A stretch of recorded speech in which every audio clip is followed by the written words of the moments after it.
10월 31일 월요일 마지막 헌혈.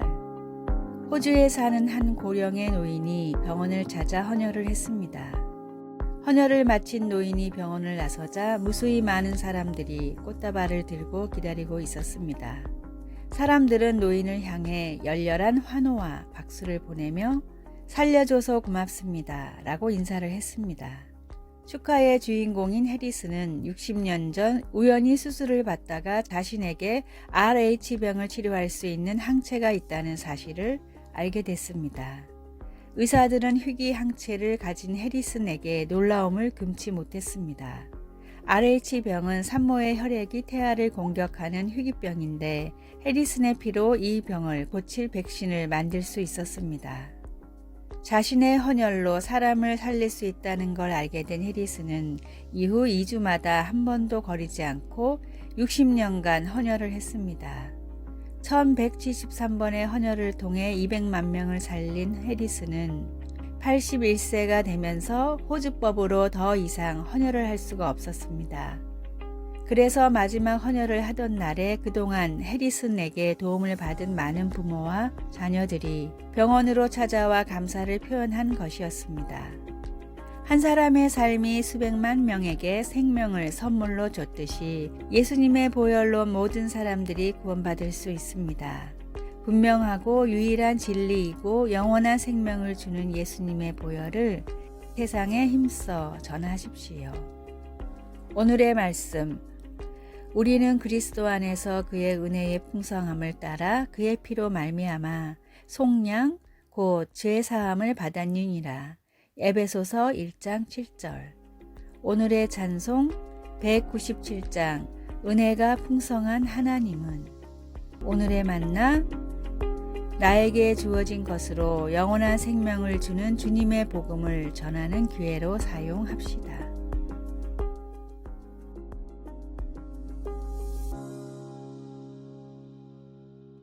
11월 1일 화요일.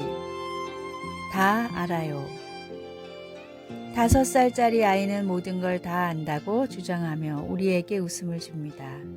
아이들은 뭐든지 안다고 때로 그럴 수 있지만 조금 더 나이를 먹은 우리는 그렇지 않다는 걸 압니다. 그리고 우리는 흔히 답보다는 질문거리를 더 많이 가지고 있습니다. 우리는 비록 모든 것을 다 알지 못해도 모든 것을 아시는 하나님을 우리가 알고 있다는 것을 종종 잊어버린 채 인생의 왜, 언제, 어떻게에 대해 궁금해합니다. 시편 139편 1절과 3절은 모든 것을 아시는 우리 하나님께서 우리를 얼마나 종합적으로 친밀하게 이해하고 계신지에 대해서 말합니다. 다윗은 여호와여 주께서 나를 살펴보셨으므로 나를 아시나이다. 나의 모든 길과 내가 눕는 것을 살펴보셨으므로 나의 모든 행위를 익히 아시오니 라고 말합니다. 우리를 완벽하게 사랑하시고 오늘 우리가 맞닥뜨릴 문제를 모두 알고 계시며 인생의 모든 상황에서 우리를 돕는 최선의 방법을 아시는 하나님을 우리가 알고 있다는 사실이 얼마나 유한이 되는지 모릅니다. 우리의 지식에는 언제나 한계가 있지만 하나님을 아는 지식이 가장 중요합니다. 우리에게는 하나님을 아는 지식이 가장 중요합니다. 하나님은 가장 신뢰할 수 있는 분이기 때문입니다. 말씀. 나의 모든 길과 내가 눕는 것을 살펴보셨으므로 나의 모든 행위를 익히 아시오니. 시편 139편 3절.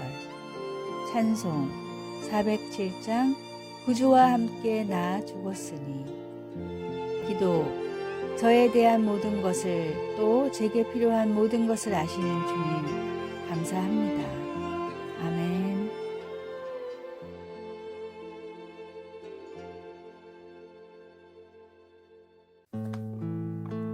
11월 2일 수요일.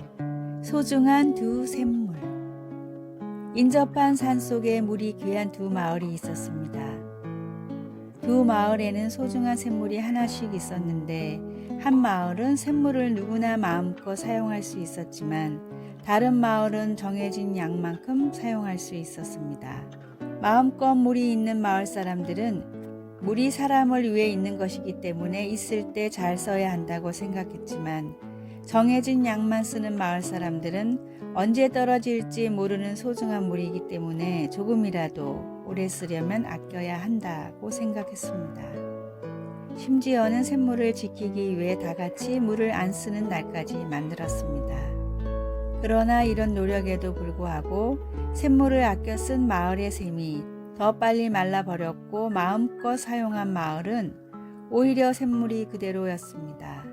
왜 이런 차이가 일어났을까요? 사용한 만큼 솟아나고 그대로 두면 썩어버리는 샘물의 특징을 아껴 쓰는 마을 사람들은 몰랐기 때문입니다. 자꾸 퍼내야 더 솟아나는 샘물처럼 하나님의 은혜와 능력 역시 그렇습니다. 풍성한 은혜의 샘을 바라만 보다 좋은 때를 놓치는 어리석은 사람이 나의 모습이 아닐까요?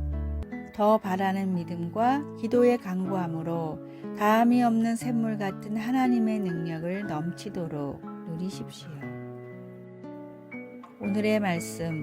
내가 주는 물을 마시는 자는 영원히 목마르지 아니하리니 내가 주는 물은 그 속에서 영생하도록 솟아나는 샘물이 되리라. 요한복음 4장 14절. 오늘의 찬송 545장 이 눈에 아무 증거 아니 배워도. 오늘의 만나 하나님의 능력을 제한하지 말고 놀랍게 누리게 하소서.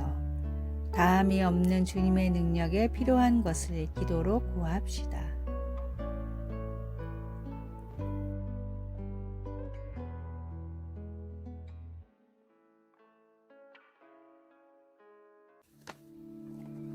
(11월 3일) 목요일.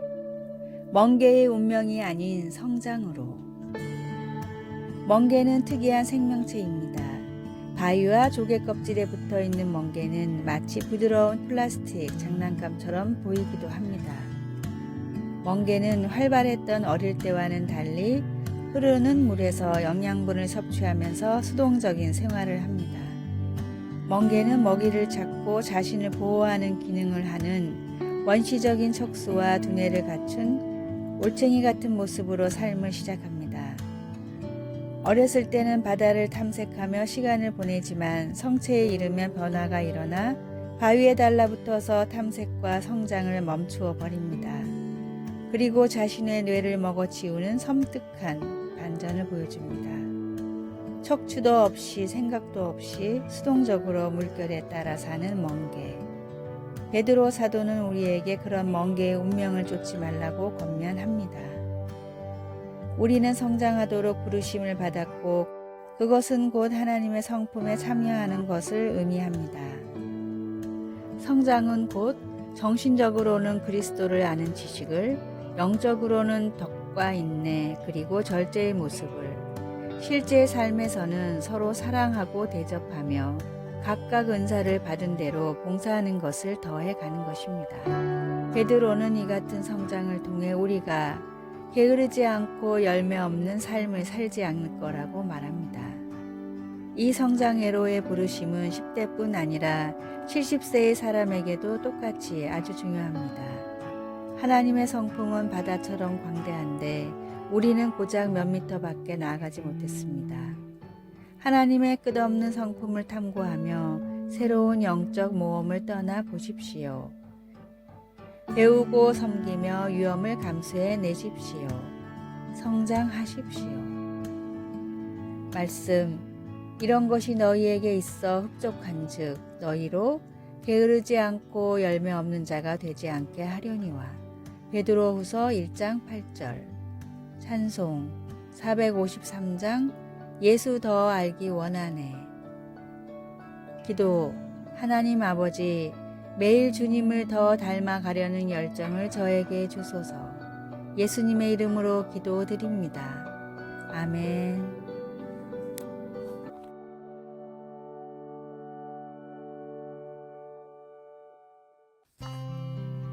11월 4일 금요일.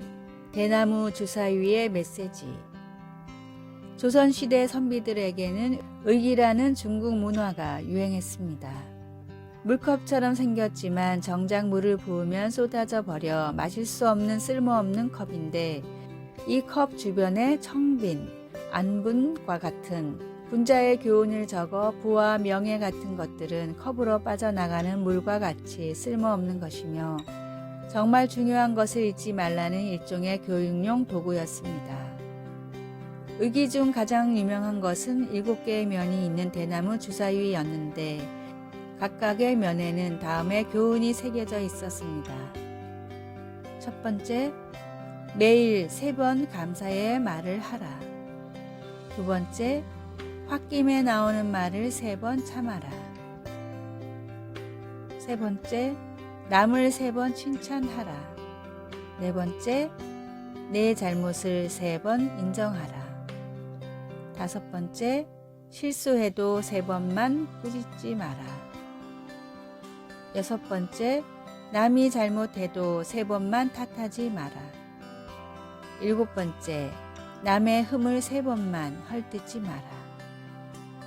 몸에 익히고 필요한 교훈은 가까이 두고 지켜야 합니다. 내 삶에 풍겨나는 그리스도의 향기를 위해 내 발의 등이고 내 마음에 비친 하나님의 말씀을 시시때때로 접하고 암송합시다.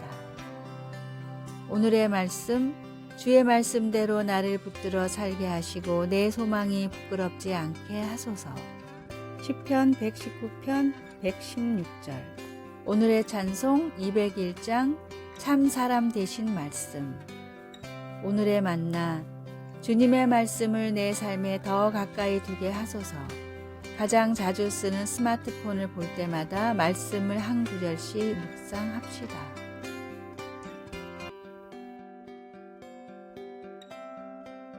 아래의 빨간색 글자 구독을 누르시어 더 많은 전도의 열매를 맺으시기를 기도합니다.